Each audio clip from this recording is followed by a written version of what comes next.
Has your RV bathroom been smelling a little bit like lately? Well, it could be because you ate that microwave burrito that sat out all night. Terrible choice, by the way. Or it could be because you have a bad flush ball seal in your toilet. Okay, so what is a flush ball seal and why will it make your bathroom stink? Well, folks, in case you don't know, a toilet in an RV does not have a P-trap. One of your main purposes of a P-trap at home is to keep water in it.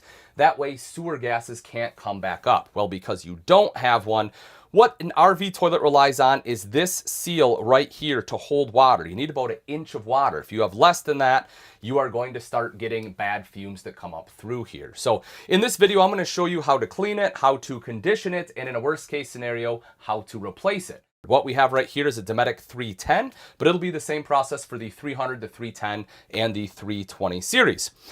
So let's start off with cleaning. If it's dirty in here, right, you make a little bit of a leak. How do you know? Well, it won't hold water. It should hold water. If it's not, you have a problem. So what we first want to do is try to clean off any solids. That is a pretty simple process. You can start by just opening and closing it a whole bunch. You do want the water running when you do this, but you're just going to have the water running, open and close it a whole bunch. That should help clean it off pretty well. If you're still having problems, well, then you're going to want to get a cleaner. Now, you have to be very, very careful on the type of cleaner you use, folks. It has to be something for RVs. You don't want to use your household toilet bowl cleaner. Why? Well, one, especially if you have a plastic bowl, it can really mess up your bowl. That is not something you want. They have very aggressive chemicals in your average household ones. Also, because we use black tank chemical, you don't want to be putting other chemicals in there that are not built for it because it will actually mess with those enzymes. It'll mess them up and they won't be able to do their job effectively. So make sure you have the proper cleaner. Usually it'll be something that sits in there. Some of them you don't have to clean. I recommend taking just a soft brush like this, just do a little bit of cleaning on here like this.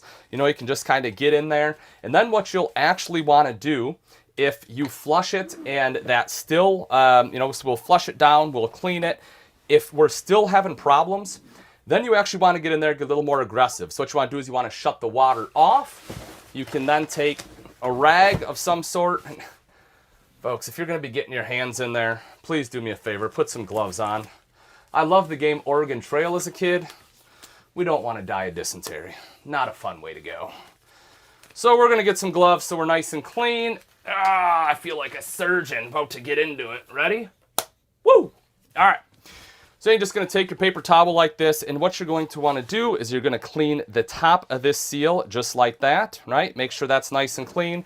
Actually open up that ball all the way, kind of clean that ball off like so. Then you're going to get underneath. This is the important part, folks, is getting underneath that seal and cleaning that as well. That's going to be a big part of it right there. And that should help reseat that.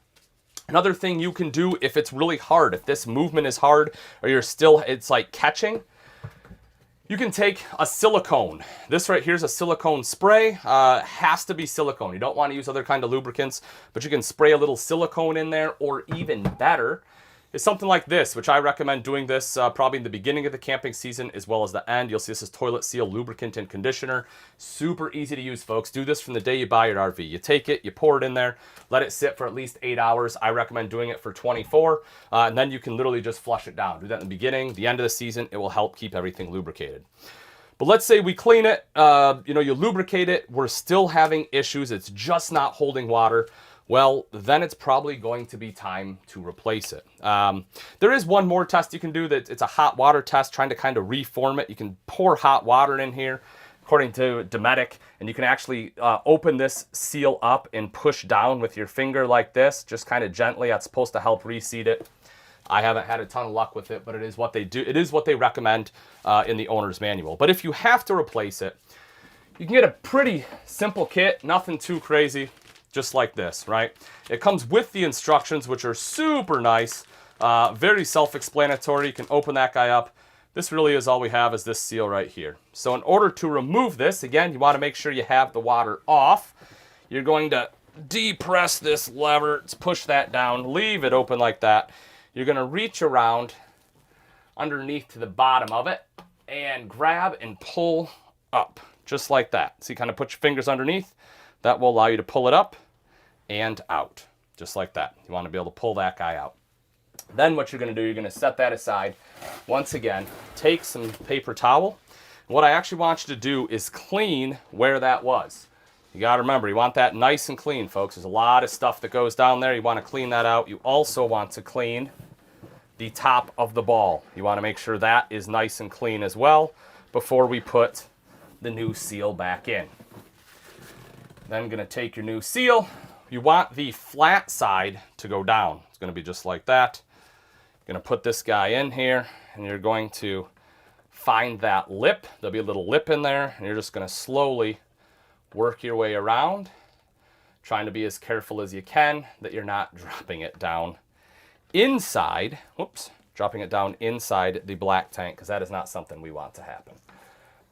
All right, just like that. Gonna push down on it, make sure everything is seated the way it should be, and we're feeling good right there. Once that is on, just like that, you're then going to close the ball, make sure everything is working the way it should. There we go, getting a nice good seal. And then, once again, you're going to want to take a little bit of silicone. Like I say, either spray that silicone in there or put the lubricant and conditioner, let that sit for 8 hours before you flush it. Flush that down, and then you want to do a hold test. Now, if you did the liquid conditioner like this one, obviously if it disappears, then you don't have a good seal. You need to take it out and reposition it till you have it in there. If you do the spray it, and then just put some water in there. Again, let it set for several hours. Make sure you're not losing water. All right, folks, and that wraps this video up. If you enjoyed it, please go ahead and hit that like button and subscribe.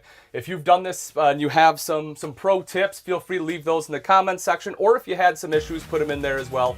That way we as a community can help everyone troubleshoot their toilet issues. Till next time, we'll see you later.